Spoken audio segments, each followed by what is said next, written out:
Culiacán, Sinaloa, una ciudad conocida por su belleza y cultura, se convirtió recientemente en un campo de batalla. Una violenta lucha de poder dentro del cartel de Sinaloa estalló, sumiendo las calles en el caos. Este conflicto interno enfrenta a Ismael El Mayo Zambada contra los hijos de Joaquín El Chapo Guzmán, conocidos como los Chapitos.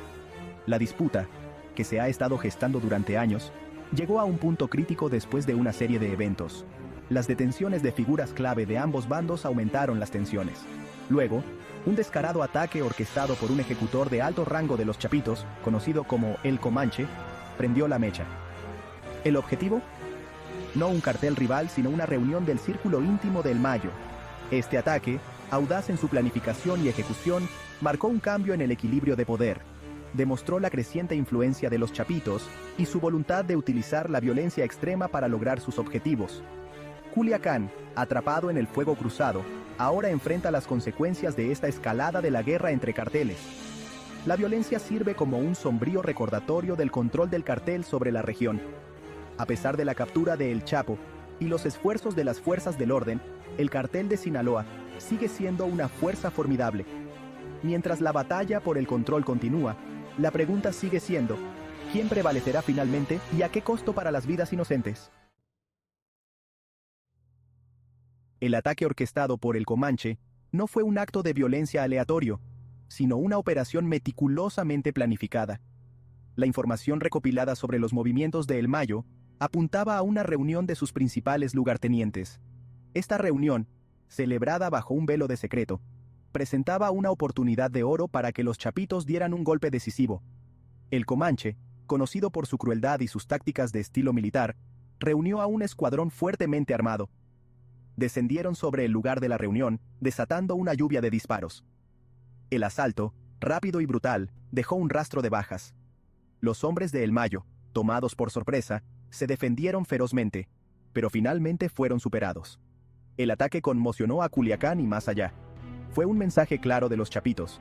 No tenían miedo de enfrentarse directamente a El Mayo, incluso en su propio territorio.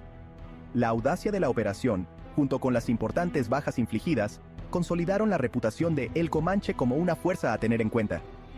Tras el ataque, Culiacán se sumió en el caos. Vehículos en llamas cubrían las calles, y los sonidos de los disparos resonaban en la noche. El miedo se apoderó de la ciudad mientras los residentes, atrapados en el fuego cruzado, buscaban refugio. El ataque marcó un punto de inflexión en el conflicto, llevando a la ciudad al borde de la anarquía.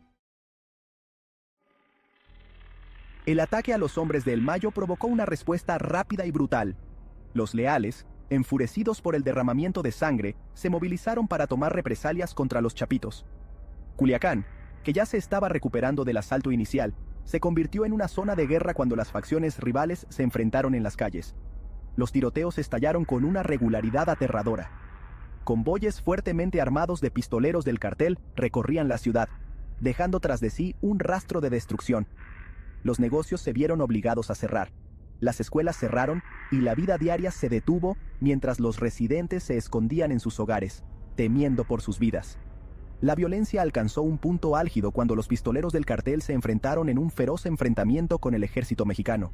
El choque, que duró horas, mostró la potencia de fuego del cartel y su voluntad de desafiar a las autoridades de frente. El ejército, tomado por sorpresa, luchó por contener la escalada de violencia. El costo humano de este conflicto se hizo evidente rápidamente. Civiles inocentes, atrapados en el fuego cruzado, pagaron el precio máximo. Las calles de Culiacán estaban teñidas de rojo con sangre, un sombrío testimonio de la brutalidad de la guerra entre carteles. La ciudad, antes vibrante y llena de vida, ahora parecía un pueblo fantasma, marcado por la violencia y el miedo. La captura de El Mayo, un punto de inflexión en el conflicto. En medio del caos y el derramamiento de sangre, comenzó a circular un rumor. El Mayo Zambada había sido capturado.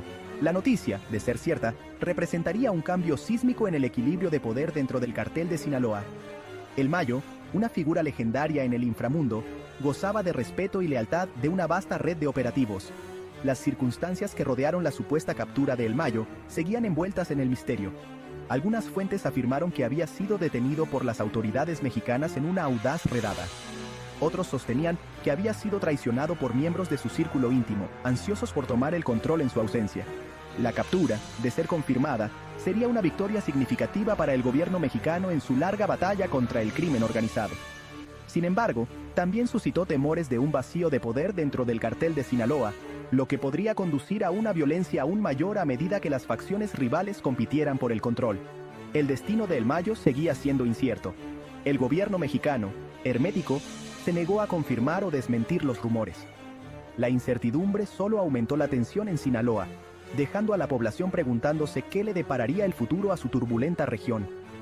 ¿Pondría fin al derramamiento de sangre la captura de un capo, o simplemente marcaría el comienzo de una nueva era de guerra entre carteles?